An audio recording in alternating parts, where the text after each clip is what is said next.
everyone, Jason and Leia back here again, and welcome again to my series of Bond reviews. And today I might also be uploading my review for Spectre, so probably watch out for that either today or tomorrow before I go watch No Time to Die tomorrow. And this time around, Bond is doing some Bond shticks. He's after a bunch of criminals that have some secret information regarding every agent in British intelligence, and he's trying to stop him in this opening scene, and he gets accidentally shot by Moneypenny. And so after a beautiful opening credits, we see Bond after the shot retire and just live a normal life. But things around the British intelligence in which he works for aren't going smoothly, and somebody is hacking into their system and revealing all the information of every agent. And so they need to find 007, bring him back, but the problem is he's not the agent that he used to be. He needs to get back into shape because he's been out for a long time and he's sort of lost his touch. And M, played by Judi Dench, is so willing to sacrifice him, even though he hasn't finished any training yet, to go after this organization. She has so much trust in him despite her seemingly not liking him that much. She has enough trust in him to put him on the field and figure things out.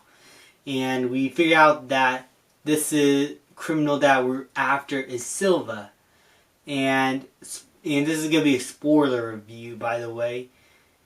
Silva is actually the son of Judi Dench, and he's after revenge for her to try and kill her.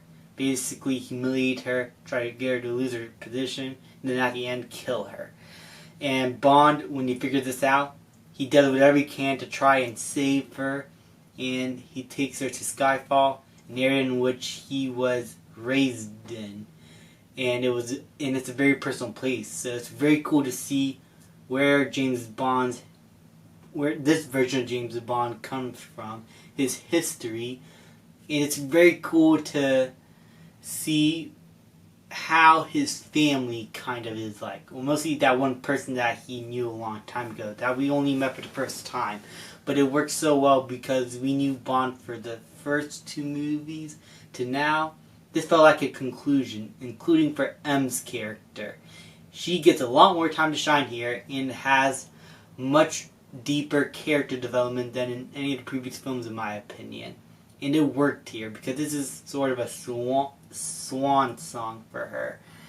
And honestly, Judi Dench as M throughout these movies, including the Pierce Brosnan era, she has been great as M, and it's probably my favorite version of M. I like all the other actors that have played M before, but Judi Dench is so good in this role.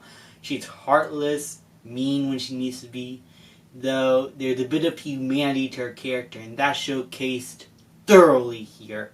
And it's probably why this is, in some ways, also an M movie. I wish that she was in more of the poster because she was honestly a really good character here. Silva is one of my favorite Bond villains.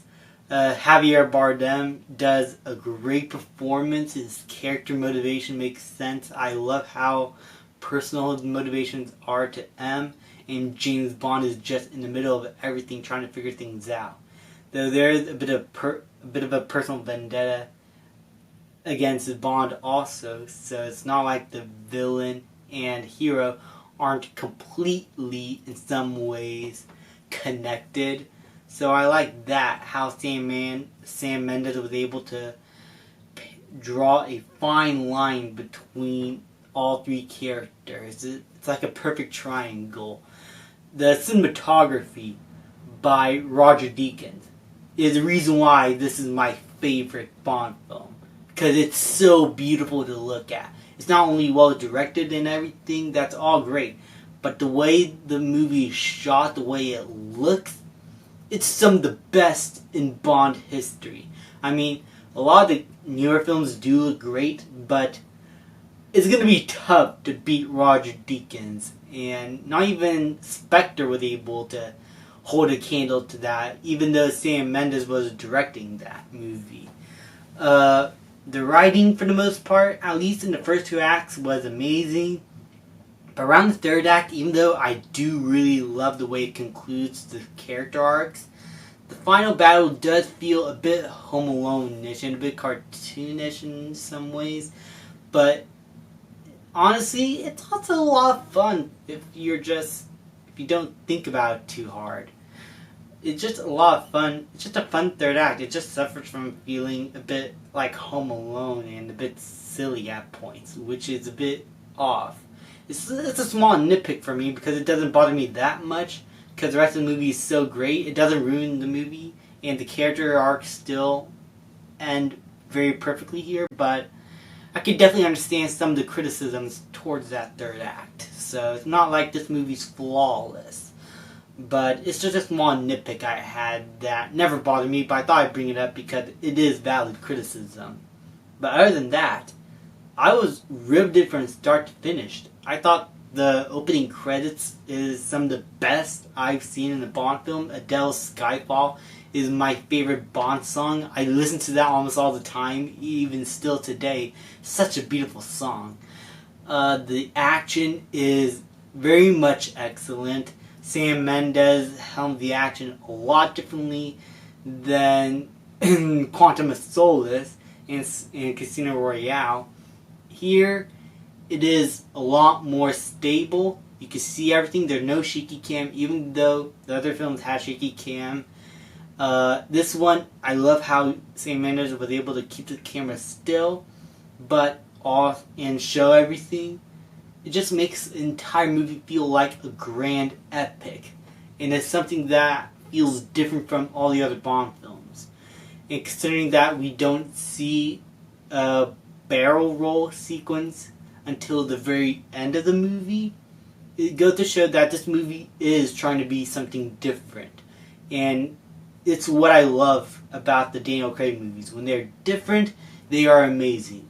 When they are typical Bond movie like Spectre, they're either good like Spectre or mediocre like Quantum of Solace. But overall, Skyfall is a great film, very well directed, one of Sam Mendes' best work, one of Roger Deakins' best work behind Blade Runner 2049.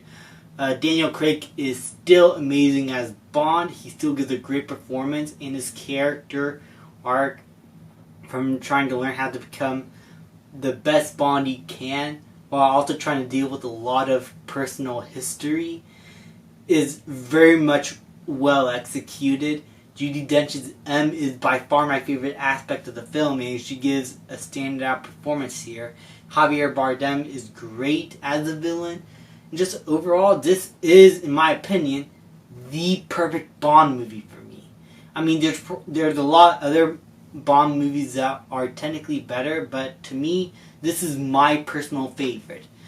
And Bond movies are always different in terms of favorites, so if you have a different favorite, let me know in the comments below, but to me, Skyfall is my Bond movie. I'm going to give Skyfall an A+. Thank you guys so much for watching. Please like, subscribe, comment, and I'll see you guys next time.